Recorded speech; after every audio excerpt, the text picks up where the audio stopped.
It appeared to be a typical small automobile.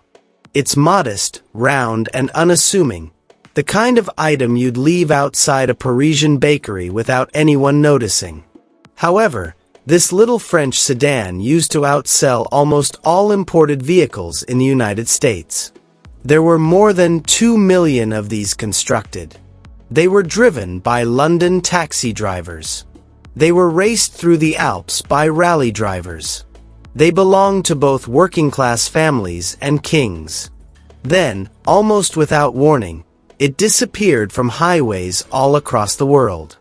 This is the Renault Dauphine's story.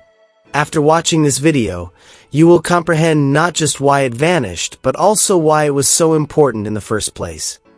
This is a fact about the Dauphine that most people are unaware of. The Corvette was nearly its name. Renault's engineers had been discreetly working on this revolutionary vehicle in the early 1950s under the internal code name Project 109. Someone at Renault genuinely suggested naming it the Corvette when it came time to give it a proper name. The engineers turned to French royal history when the project was abandoned, most likely because Chevrolet had just introduced its own Corvette in 1953. The wife of the French crown prince was called Dauphine. It was sophisticated. It was feminine. It possessed the exact level of sophistication that Renault intended this vehicle to convey. The contrast is what makes this reality so enjoyable. Because the Renault Dauphine was practically the exact opposite of a Corvette. The engine was 845 cubic centimeters. It generated about 30 horsepower.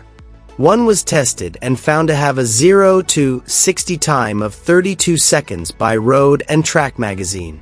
32 seconds. Before this vehicle reached highway speed, you might prepare a cup of tea and take a seat. Surprisingly, though, it sold more than 2 million copies.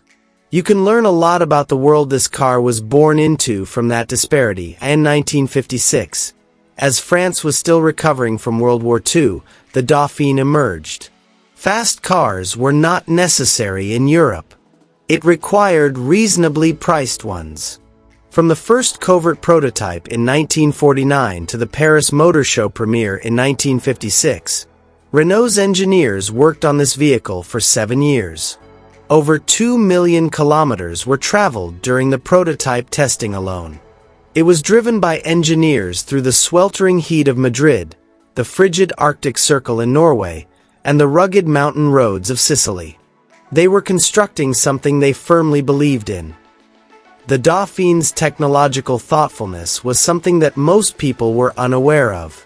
Because of its unitized steel design, which eliminated the need for a separate frame underneath, its body weighed an astoundingly low 650 kilograms. Drivers truly liked the car's lively, agile quality throughout town because of its small weight. In addition, Renault included a steering column lock ignition starter, child-proof door locks, and an automated choke, all of which were regarded as very contemporary equipment for a low-cost vehicle in the late 1950s. They weren't taking shortcuts. They were attempting to create something truly brilliant for the general public. However, this is where the narrative takes its first surprising turn. The Dauphine gained popularity in America. It was the second best-selling imported vehicle in the US by 1959, only surpassed by the Volkswagen Beetle. A brand new Dauphine cost $1,645 that year. At a time when American consumers were monitoring every dollar due to the Eisenhower recession, it featured 4 correct doors, water-cooled heat that actually worked. The Beetle's heater was infamously useless, and decent fuel economy. Renault was unable to ship them quickly enough. There were waiting lists in showrooms in Los Angeles and New York. For a split second, the German behemoth that had dominated the economy's import sector was being challenged by a small French automobile. Imagine finding the ideal practical car when driving one on a crisp autumn morning in 1958, with a gear lever next to you, the motor humming softly behind your back seat, and the heater functioning. This is the section of the narrative that highlights a crucial aspect of ambition. the Dauphine's greatest weakness was revealed by success. The automobile had a significant handling issue due to the rear-mounted engine configuration that made it so small and useful. It was quite doable when driving in a typical city. However, the rear end would suddenly and unpredictably swing wide if you pushed it into a fast turn and really leaned on it. In 1960, Motor Trend magazine accurately defined it as follows: push to high-speed cornering and the rear becomes quite skittish, necessitating deft oversteer control. When drivers pushed the automobile to its limits, the swing axle rear suspension just could not handle it. This wasn't a factory-kept design secret.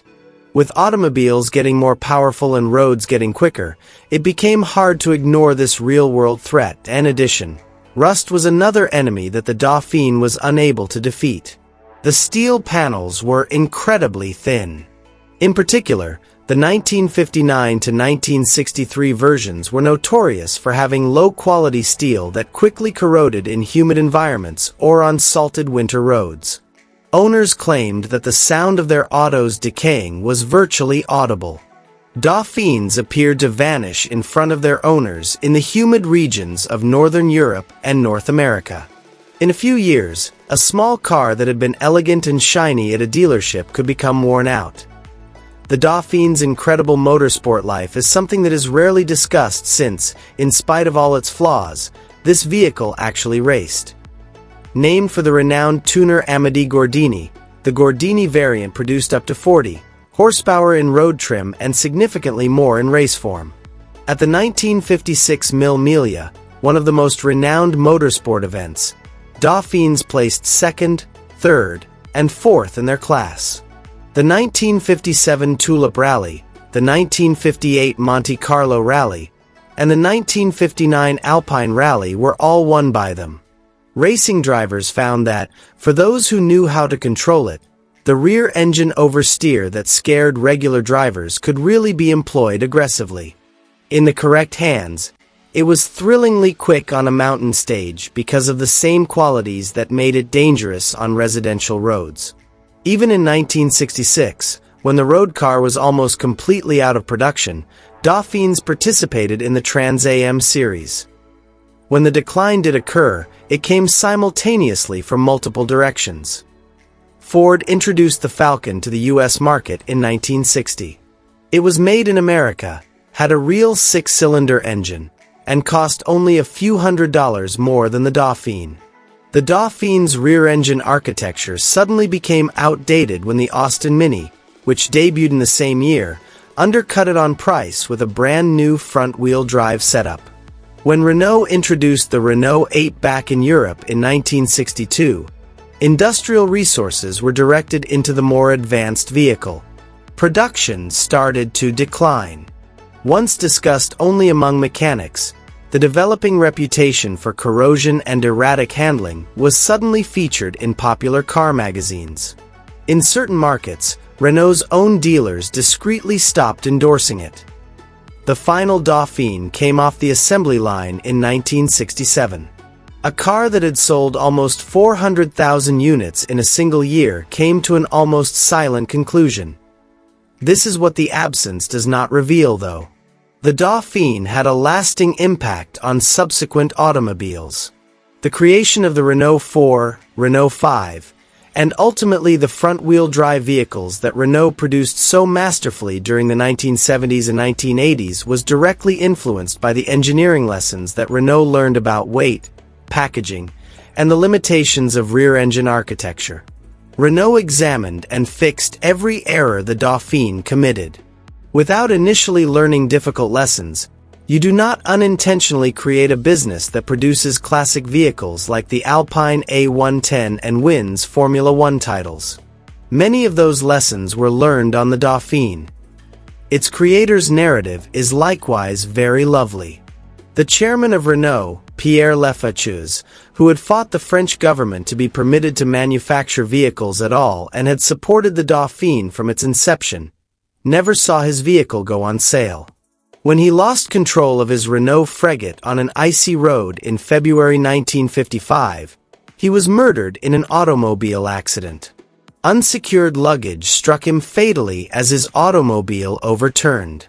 Just 10 months before the Dauphine's launch, the man who had devoted his final years to creating safer, better, and more reasonably priced vehicles for regular French families passed away in an automobile accident.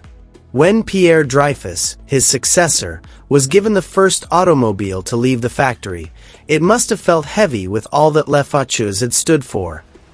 There were issues with the Renault Dauphine. It was actually dangerous at speed because it was too slow, too prone to rust, and in the wrong hands on the wrong road. However, it was also an honest vehicle, designed with genuine concern for those in need of dependable, reasonably priced transportation in a world still healing from the deadliest war in human history. It slightly eased the lives of 2 million families.